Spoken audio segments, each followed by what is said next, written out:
गांधीनगर येथील विठ्ठल सुभाष शिंदे कोयना कॉलनी तरुणाचा शुक्रवारी हत्या करण्यात आली।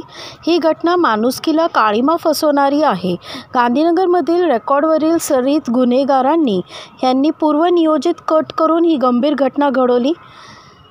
गांधी पुतळ्याजवळील बागेपासून शिरू चौककडे विठ्ठल शिंदे मोटरसायकलवरून जात असताना सलमान उर्फ शुल्या सुरेश कांबळे, प्रथमेश लक्ष्मण कनाडे, शुभम आवाळे, समीर उर्फ नोटी, दवलदास नदाफ, सोमनाथ दत्ता भोसले यांच्यासह अन्य 2 अल्पवयीन मुलांनी धारेदार शस्त्राने हत्या करून तोंडावर, डोक्यावर, शरीरावर सपासप वार करून त्याची निर्घृण हत्या केली व तेथून पळून गेले। येथील आरोपी हे रेकॉर्डवरील सरेत गुन्हेगार आहेत। ह्यावर आरोपीचं विविध पोलीस ठाण्यांमध्ये चोरी, खुनाचा प्रयत्न, खून, मारामारी अशा प्रकारचे अनेक गुन्हे दाखल आहेत। दिवसादिवस गावातून हत्यारे नाचवताना अशा प्रकार गांधीनगरमध्ये अनेक वर्षापासून सुरू आहे। गांधीनगर ही पश्चिम महाराष्ट्रातील एक अग्रणीय बाजारपेठ असून भर दिवसात किंवा वदळीच्या ठिकाणी सदरची घटना घडल्याने नागरिकांमध्ये व व्यापारी वर्गामध्ये भीतीचं वातावरण निर्माण झालं असून गांधीनगरमध्ये गांजा, नशेच्या गोळ्या ह्याची विक्री सरेसरपणे सुरू आहे। त्यामुळे त्याचे सेवन केल्याने जास्त प्रमाणात अल्पवयीन मुलांवर गुन्हेगार क्षेत्रातील मुलांची संख्या वाढत असल्याने गांधीनगरमधील मेडिकलमध्ये नशेच्या गोळ्याची खुलेआम विक्री सुरू आहे, पण त्यांना पायबंद घालण्याचं काम आजपर्यंत कोणी केलेले नाही। जर ह्या नशेली पदार्थाच्या विक्रीला वेळेतच थांबवा घेतला असता तर ह्यासारखे गंभीर घटना घडल्या नसत्या व ह्या नशेली पदार्थांचं सेवन करणाऱ्या गुन्हेगारांवर वेळेत कारवाई केली असती तर अशा प्रकारचे गंभीर गुन्हे झाले नसते।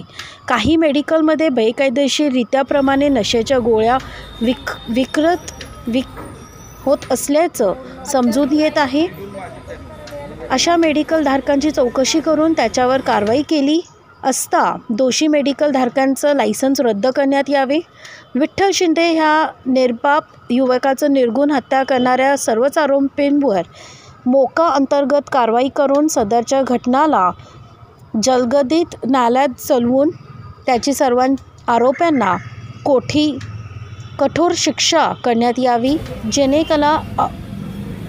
जेणेकरून अशा गंभीर घटनेला पायबंद घालून अशा प्रकारची घटना पुन्हा घडू नये ह्यासाठी उपाययोजना करण्यात यावी अशी नम्र विनंती।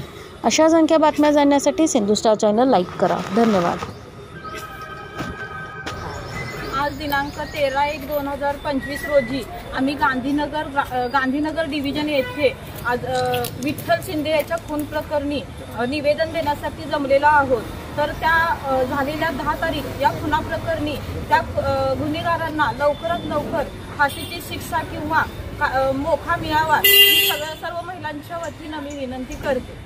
पहिल्यांदाच इथं घडलेली आहे, त्यामुळे आम्ही एकच पोलीस स्टेशनला विनंती करतोय की जी बाजारपेठ आहे, बाजारपेठ ही 11 नंतर बंद ठेवावी। खाऊ गल्ली जी आहे ती 11 नंतर बंद ठेवावी। पानपट्ट्या ज्या आहेत त्याही 11 नंतर बंद ठेवाव्या एवढी आमची विनंती आहे। आणि जी मटका हा ओपन मध्ये चालू आहे, पानपट्ट्या ही ओपन मध्ये चालू आहेत। खंडणी बहादूर तर बेधडक आपले खंडी मागच सुटलेत, यातून हे प्रकार घडत आहेत। आणि व्यसन ही म्हणजे गांजा, दारू आणि गुटखा, मटका जी का आहे त्याच्यावर पूर्णपणे बंदी घालावी हीच आमची विनंती आहे। आणि जी टवाळकी पोरं भर दिवसा हत्यारे घेऊन फिरतात, रात्री फिरतात, यांच्यावर कुठेतरी पायबंद बसला पाहिजे ही आमची महिलांच्या वतीनं विनंती आहे। 10 तारखेला गांधीनगरमध्ये माणुसकीला काळीमा फासणारी घटना घडली। विठ्ठल शिंदे नामक युवकाचे 7 जणांनी क्रूरपणे हत्या केली। पण हे का घडलं तर गांधीनगरमध्ये सर्रासपणे राजरोसपणे अंमली पदार्थ विकले जातात, त्यामुळे त्याचा पण या गोष्टीमध्ये हात आहे। आणि या जे आरोपी प्रशासनाने पकडले आहेत, पोलीस प्रशासनाने, आमची मागणी आहे की त्यांच्यावर कठोर कारवाई केली पाहिजे। त्यांच्या मोकांतर्गत कारवाई होणे गरजेचं आहे। आणि तसेच ही केस फास्ट ट्रॅकला घेऊन आरोपींना लवकरात लवकर शासन व्हायला पाहिजे, त्यांना शिक्षा व्हायला पाहिजे.